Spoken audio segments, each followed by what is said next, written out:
Po mendoj që nëse shohim se skuadra se ekip xherët e fundit mendoj që kanë shkuar jashtëzakonisht mirë. Edhe pse kena pas disa mungesa për shkak sulmuesit kryesor Muhamet Hyseni i cili ka qenë i dëmtuar. Por besoj të thotë që edhe Don Sadriu kena pas ashtu 3 ndeshje që s'ka mujt të aktivizohet për shkak të dëmtimit.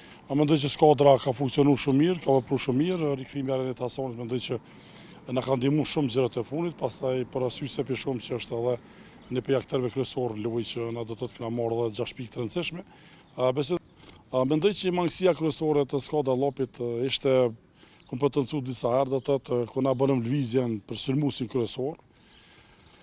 Gnapi ka qenë lojtari i cili ka ndihmuar shumë skuadrën e Llopit, por asnjëherë si trajner nuk preferoj që ndoshta mi dëmtu lojtarin me nol karrierë dhe me nol të Llopi. Mendoj që ky ka qenë ai defekti më i madh për arsye se na sillëm me rikthym muazem Muhamet Hyseni, por Muhamet Hyseni nuk kishte luajtur thujse një kampionat, nuk kishte vazhdimsi të kampionatit arsisit në Danimark. Edhe ndoshta pjesa që na ka çalu si skuadrës ekipi është pjesa e sulmit, por fiton Ademin e mora nga Shkëndia, një djalë i cili po tregon performancë të mirë, por ishte shumë vonë, na ndihmoi shumë derisa u adaptu me skuadrën me ekipën, në xherët e fundit, besoj të thotë që ndoshta aja pjesa na ka penalizuar.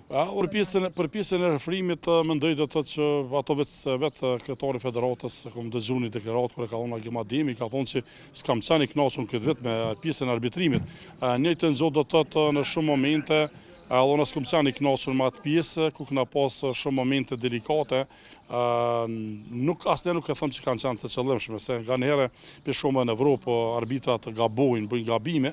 Po në për shumë ndeshje do të thotë na kena ngritë zërin, jena dëmtuar si skuadrës ekip, mund të them kurrë, po të paktën jena 10 pikë, ato që kena bë analizën bashkërisht jena 10 pikë dëmtuar në kampionat.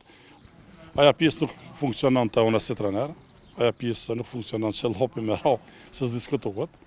Për arsye se Llopi ka potencial me lujtë të 3-4 ndeshje dhe me arrit objektivet me fitu. Thash në skuadër të madhe bën organizim i madh, në skuadër solide e bën një organizim i mirëfillt. Mendoj që Llopi ka një organizim të mirëfillt, pa marrë parasysh me këndë ndeshjet, është një skuadër cilësore, i respektuar gjithë kundërshtarët që do t'i kena nëse, por besoj që Llopi nuk do të jetë pjesë e barazhit. Ju them sot që Llopi 99% nuk është pjesë e barazhit, Llopi nuk është pjesë e play-offit, por mbetet thash ndeshja e fundit. Nëse ndeshja e fundit Llopi merr 3 pikë, nuk do të jetë pjesë e play-offit. Unë besoj fuqishëm që djemtë e dinë që është ndeshje vendimtare në Ferizaj.